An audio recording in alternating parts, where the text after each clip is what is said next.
Hey Blades fans, Camille Frick joined by Jake Maurice for Florida Everblades post-game breakdown. Jake, tonight is country night. It's a great night for a Blades win. We did beat the Savannah Ghost Pirates 5-2 tonight, and heading into the game, Coach and Cam Johnson said they're expecting a pushback from Savannah, which we did see in the first period when they opened the scoring. That one, they were just kind of weaving through our defense, but we did respond with 1 second left in the first period. Sam Stang, I think he literally shot the puck with a millisecond left on the clock, which was great for us because our first goal in that game did get called back. Yeah, so quickly to the Savannah goal. It's a great individual effort by Evan Nas. Dances around one Blades defender, finds a man on the back door, and all of a sudden things are a little nervous at Hertz Arena, right? We didn't have to deal with this Wednesday. What's going on? We're trailing. This isn't Everblades hockey. Florida, they get one towards the net. It gets waved off, unfortunately.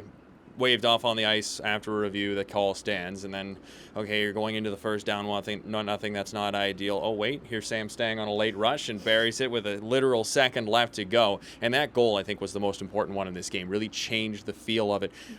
Way different game if you're going into the second period trailing versus tied up. A lot of energy into the building. Good swell of momentum for the Blades to use at the early second period, and they sure did.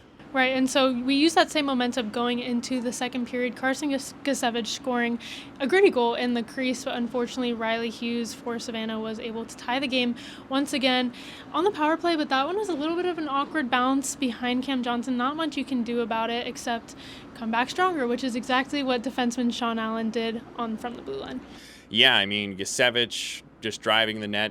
Big frame, operates well out there, right? Good hand-eye to knock that puck into the net. And then giving up that power play goal less than a minute later, that really hurt. That seemed like something that the Ghost Pirates could really rally off of, and they did. They were pushing the Everblades really hard after that power play goal.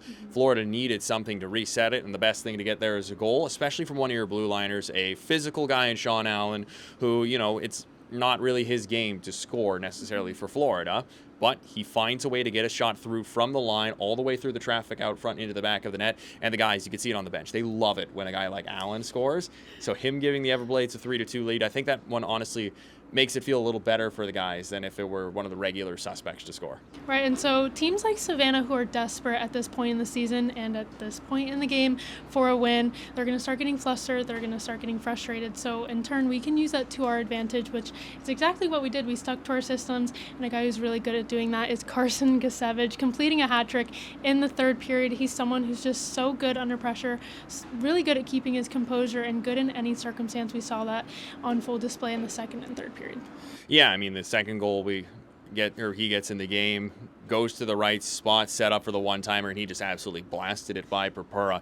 And that goal really put Florida into control of the game once again. Savannah, they had a very dangerous-looking power play early in the third when it was still a one-goal game, and it very much seemed like, oh boy, if this is going to be like this in the third period, this might be one the Everblades are hanging on to and have to drag kicking and screaming over the finish line. Nope, that goal by Gasevich really settled things down. The crowd loosens up, gets loud again. And then the late goal by Gasevich goes off him and in on a Casero shot, seals the hat trick, basically sealed the win at that point. Was a little surprised, honestly, that the Ghost Pirates, with how desperate they are for points, didn't pull their goalie even though they're down by 3.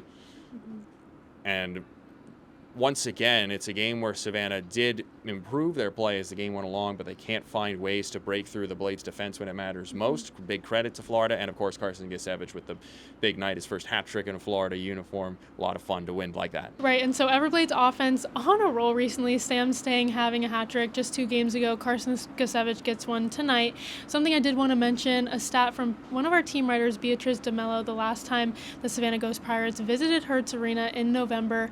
We beat them just like tonight, 5-2. So hopefully we keep that same momentum going into tomorrow's game, where we can hopefully complete the series sweep. Tomorrow's puck drop is at 7 p.m. So thank you for tuning in to tonight's post-game breakdown, and we'll see you there.